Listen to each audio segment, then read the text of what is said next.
സുഖമായിട്ടിരിക്കുന്നു എന്ന് കരുതുന്നു. എല്ലാവരും പരീക്ഷാ ചൂടിലായിരിക്കുമെന്ന് എനിക്കറിയാം. ഇന്നത്തെ ക്ലാസ്സിൽ നമ്മൾ ചർച്ച ചെയ്യാൻ പോകുന്നത് ഗ്രാമർ ഭാഗത്തിലെ വിശേഷണത്തെക്കുറിച്ചാണ്. വിശേഷൻ എന്ന് പറഞ്ഞാൽ അഡ്ജക്റ്റീവ് എന്നാണ് അർത്ഥം. അപ്പോൾ വിശേഷണം എത്ര പ്രകാരമുണ്ട്, അവ ഏതെല്ലാം എന്നൊക്കെ നോക്കിയിട്ട് വരാം. അതിനു മുന്നേ ഇന്നത്തെ ക്ലാസ്സിൽ കുറച്ച് പ്രധാനപ്പെട്ട മലയാളം നോട്ട്സും അതിനോട് റിലേറ്റഡ് ആയിട്ടുള്ള ആവർത്തിച്ചു വരുന്ന ചോദ്യങ്ങളും എല്ലാം ഞാൻ ഇതിൽ ആഡ് ചെയ്യുന്നുണ്ട്. അപ്പോൾ നിങ്ങൾക്ക് ഒരേ സമയം തന്നെ ഗ്രാമറും മലയാളവും എല്ലാം ഒപ്പം കൊണ്ടുപോകാൻ സാധിക്കും. അതിന് കാരണം മറ്റൊന്നുമല്ല, നമ്മുടെ ഈ എക്സാമിന് ഇനി വളരെ കുറച്ച് സമയമേ ഉള്ളൂ. അതുകൊണ്ട് ആ സമയപരിധിക്കുള്ളിൽ നിന്നുകൊണ്ട് തന്നെ നിങ്ങൾക്ക് മെലജിയിലെ പ്രധാന ഭാഗങ്ങളൊക്കെ ടച്ച് ചെയ്തുകൊണ്ട് ക്വസ്റ്റ്യൻ പേപ്പേഴ്സും അവയുടെ ആൻസേഴ്സും ഒക്കെ നിങ്ങൾക്ക് ഇതിൻ്റെ കൂടെ ഞാൻ ഓരോ വീഡിയോസിൽ ആഡ് ചെയ്യുന്നതാണ്. പലർക്കും വീഡിയോസ് ആവശ്യമാണ്, പക്ഷേ സബ്സ്ക്രൈബ് ചെയ്യാനും ലൈക്ക് ചെയ്യാനും ഭയങ്കര മടിയാണ്. അപ്പം ഇന്ന് മുതൽ അതൊക്കെ ഒന്ന് മാറ്റി വെച്ചിട്ട് എല്ലാവരും ഒന്ന് സബ്സ്ക്രൈബ് ചെയ്യുക. അതുപോലെ തന്നെ കൂടെ കാണുന്ന ആ ഓൾ ബട്ടൺ ഒന്ന് അമർത്തിയാൽ ഞാൻ ഇടുന്ന എല്ലാ വീഡിയോസ് നിങ്ങൾക്ക് അപ്പോൾ ലഭിക്കുകയുള്ളൂ. കൂടെ തന്നെ നിങ്ങളുടെ വിലയേറിയ നിർദ്ദേശങ്ങളും അഭിപ്രായങ്ങളും ഒക്കെ കമൻറ്റ് ബോക്സിൽ അറിയിക്കുക. നേരെ വീഡിയോയിലേക്ക് കടക്കാം. വിശേഷൻ, एडजेक्टिव। हाय दोस्तों, आज की कक्षा शुरू हो जाएंगे। विशेषण एडजेक्टिव जो विकारी शब्द संज्ञा या सर्वनाम की विशेषता प्रकट करते हैं उन्हें विशेषण कहते हैं। An adjective is a word that shows the peculiarity of the noun or pronoun. വിശേഷൻ എന്ന് പറഞ്ഞാൽ വിശേഷത എന്നാണ് അർത്ഥം. അത് നമുക്ക് ഉദാഹരണത്തിലൂടെ വ്യക്തമാക്കാം. ഉദാഹരണമായി ഞാൻ കൊടുത്തിരിക്കുന്നത് ചോട്ട, മോട്ട, അച്ച. ഇനി അതൊരു ഉദാഹരണമായിട്ട് നോക്കാം. വ ഏക് ചോട്ട ലഡ്കാ ഹെ. അവൻ ഒരു ചെറിയ ആൺകുട്ടിയാകുന്നു. അതായത് ചോട്ട എന്നുള്ള വിശേഷണ പദം കൊണ്ട് ആൺകുട്ടിയെ വിശേഷിപ്പിച്ചിരിക്കുകയാണ്. അവിടെ ചോട്ട എന്നുള്ള വാക്കാണ് വിശേഷണം. അപ്പോൾ എല്ലാവർക്കും വിശേഷണത്തിൻ്റെ പദം ഏതാണെന്ന് മനസ്സിലായല്ലോ. അതായത് ചോട്ട, മോട്ട, അച്ച, സുന്ദർ ഇതൊക്കെ നമ്മുടെ വിശേഷണ പദങ്ങളാണ്. നമ്മൾ ആരെയാണോ ഏതെങ്കിലും വാക്ക് വെച്ചിട്ട് നമ്മൾ വിശേഷിപ്പിക്കുന്നത്, അതായത് മോട്ട, ഞാൻ സെക്കൻഡ് വൺ കൊടുത്തിട്ടുള്ളത് എന്താണ്, മോട്ട. മോട്ട എന്ന് പറഞ്ഞാൽ എന്താണ്, തടിച്ച എന്നായിരിക്കില്ലേ നിങ്ങൾ പഠിച്ചു വെച്ചിരിക്കുന്നത്. സ്ട്രൈറ്റ് അർത്ഥം മാത്രം പഠിച്ചു വെക്കരുത്, അതിന് വ്യത്യസ്തമായ അർത്ഥങ്ങളുണ്ട്. മോട്ട എന്ന് പറഞ്ഞാൽ തടിച്ച അല്ലെങ്കിൽ കട്ടിയുള്ള എന്നൊക്കെ അർത്ഥമുണ്ട്. അപ്പോൾ നമ്മളൊരു പുസ്തകത്തെ നോക്കിയിട്ട് അതൊരു കട്ടിയുള്ള പുസ്തകമാണ്, ഇതൊരു തടിച്ച ആൺകുട്ടിയാണ് എന്നൊക്കെ പറയാൻ ഉപയോഗിക്കാറില്ലേ. ഇങ്ങനെ ഉപയോഗിക്കുന്ന പദങ്ങളെയാണ് അല്ലെങ്കിൽ വേർഡ്സിനെയാണ് എന്തു പറയുന്നത്, വിശേഷണം എന്ന് പറയുന്നത്. കൂടെ തന്നെ നമ്മൾ അറിഞ്ഞിരിക്കേണ്ട മറ്റൊരു ഭാഗമാണ് വിശേഷി. വിശേഷണവും വിശേഷ്യവും തമ്മിൽ നല്ല വ്യത്യാസമുണ്ട്. സബ്സ്റ്റൻറ്റീവ് അതെന്താണെന്ന് നമുക്ക് നോക്കാം. जिन शब्दों की विशेषता स्पष्ट की जाती है उसे विशेष्य कहते हैं. ये substantive is a pronoun that comes with the adjective.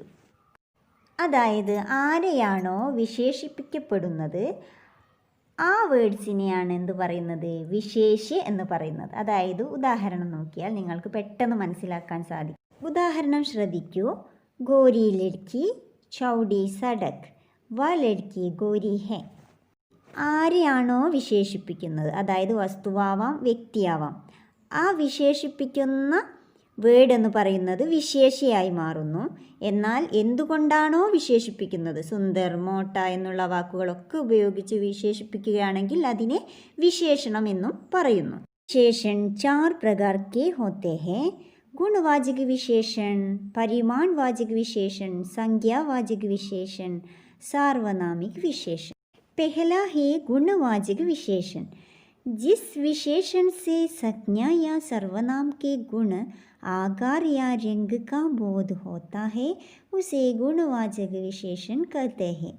The adjective that shows the quality, appearance or color of a noun or pronoun is called qualitative adjective.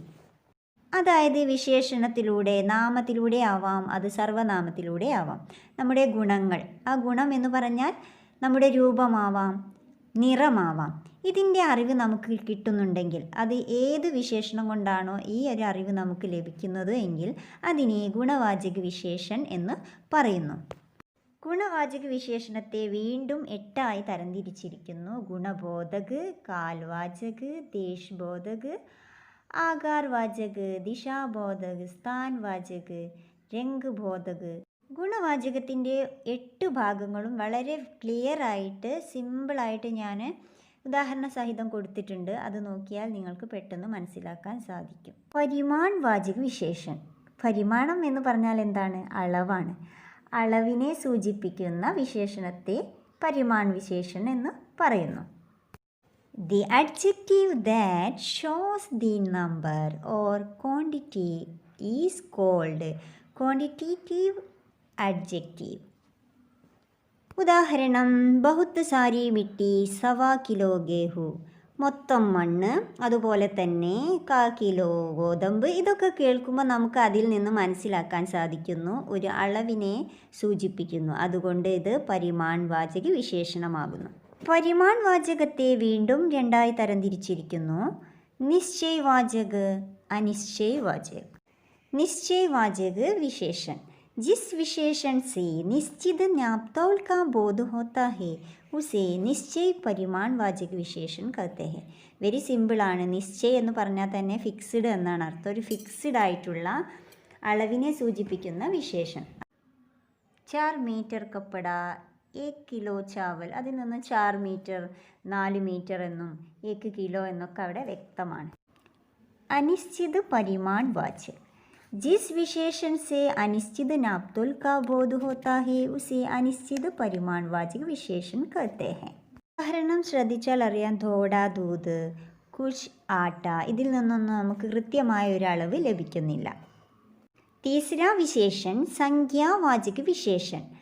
जिस विशेषण से संज्ञा को संज्ञा का बोध होता है उसे संख्यावाचक विशेषण कहते हैं.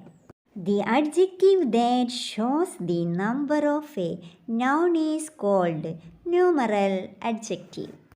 ഏത് വിശേഷണം കൊണ്ടാണ് നാമത്തിൻ്റെ സംഖ്യയുടെ അറിവ് നമുക്ക് ലഭിക്കുന്നത്, അത്തരം വിശേഷണത്തെയാണ് എന്തു പറയുന്നത്? സംഖ്യാവാചക വിശേഷണം എന്ന് പറയുന്നത്. ഉദാഹരണം നോക്കിയാൽ പെട്ടെന്ന് മനസ്സിലാക്കാൻ പറ്റും.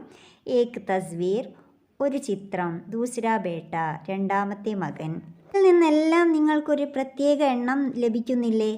അതാണ് സംഖ്യാവാചക വിശേഷണം. സംഖ്യാവാചക വിശേഷണത്തെയും വീണ്ടും 2 തരംതിരിച്ചിരിക്കുന്നു. നിശ്ചിത സംഖ്യാവാചക, അനിശ്ചിത സംഖ്യാവാചക. സിമ്പിൾ ആയതുകൊണ്ട് ഇത് വിശദീകരിക്കുന്നില്ല, നോക്കിയാൽ തന്നെ മനസ്സിലാക്കാം. എല്ലാം ഉദാഹരണ സഹിതം വ്യക്തമായിട്ട് ഞാൻ കൊടുത്തിട്ടുണ്ട്, അത് വായിച്ചു നോക്കിയാൽ മതിയാവും. എല്ലാം വിശദീകരിച്ചു പറയാൻ സമയമില്ലാത്തത് കൊണ്ട് നേരെ പ്രധാന ഭാഗത്തിലേക്ക് കടക്കുകയാണ്. സാർവനാമിക വിശേഷൺ. जो सर्वनाम संज्ञा के पहले प्रयुक्त होकर विशेषण का काम करता है उसे सार्वनामिक विशेषण कहते हैं. The pronoun which stands as an adjective is called demonstrative adjective. സാർവനാമികം എന്ന് പറഞ്ഞാൽ പൊതുവായിട്ടുള്ള വിശേഷണങ്ങൾ. അതായത് ഏത് സർവനാമമാണോ നാമത്തിന് മുന്നേ നമ്മൾ പ്രയോഗിക്കപ്പെടുന്നത് അത്തരം വിശേഷണങ്ങളെയാണ് സർവനാമിക വിശേഷണങ്ങൾ എന്ന് പറയുന്നത്. ഉദാഹരണം നോക്കിയാൽ നിങ്ങൾക്ക് നിങ്ങളുടെ കൺഫ്യൂഷൻ മാറ്റിയെടുക്കാൻ സാധിക്കും. അതായത് ഏ മക്കാൻ ഐസ ആത്മി. അതായത് മക്കാൻ എന്ന വാക്കിന് മുന്നേ യഹ് എന്നുള്ള സർവനാമം നൽകിയിരിക്കുന്നു. അതുപോലെ തന്നെ ആത്മി എന്നുള്ള വാക്കിന് മുന്നേ ഐസ എന്ന സർവനാമം കൊടുത്തിരിക്കുന്നു. ഇങ്ങനെ ഉപയോഗിക്കുന്ന വിശേഷണങ്ങളെയാണ് സാർവനാമിക വിശേഷൺ എന്ന് പറയുന്നത്. വിശേഷൺ കി രചന. The formation of adjective. ഇനി വിശേഷണത്തിൻ്റെ ഓരോ ഫോർമേഷനും അതിൻ്റെ താഴെ ഞാൻ വിശദമായിട്ട് എഴുതിയിട്ട് ഇതിൻ്റെ കൂടെ ആഡ് ചെയ്ത് വെച്ചിട്ടുണ്ട്. അത് നന്നായി നിങ്ങളൊന്ന് വായിച്ചു നോക്കിയാൽ ക്ലിയർ ആയിട്ട് മനസ്സിലാക്കാം. കൂടെ മലയാളത്തിൻ്റെ പ്രധാനമായ ഭാഗങ്ങൾ കൂടി ആഡ് ചെയ്യുന്നുണ്ട്. അപ്പോൾ എല്ലാവരും വീഡിയോ നന്നായി സ്കിപ്പ് ചെയ്യാതെ കാണൂ. നല്ലൊരു വിജയം നേടിയെടുക്കാൻ എല്ലാവർക്കും സാധിക്കട്ടെ. ഇന്നത്തെ ക്ലാസ് ഇവിടെ പൂർണ്ണമാവുകയാണ്. അതിനു മുന്നേ ആർക്കെങ്കിലും ഞാൻ ഇതുവരെ ഇട്ടിട്ടുള്ള വീഡിയോസ് മിസ്സായി പോയിട്ടുണ്ടെങ്കിൽ നിങ്ങളുടെ സ്വന്തം ചാനലായ ഹിന്ദി മഞ്ച് സന്ദർശിച്ച് നിങ്ങൾക്ക് ആവശ്യമായ വീഡിയോസ് നിങ്ങൾക്ക് കാണാവുന്നതാണ്.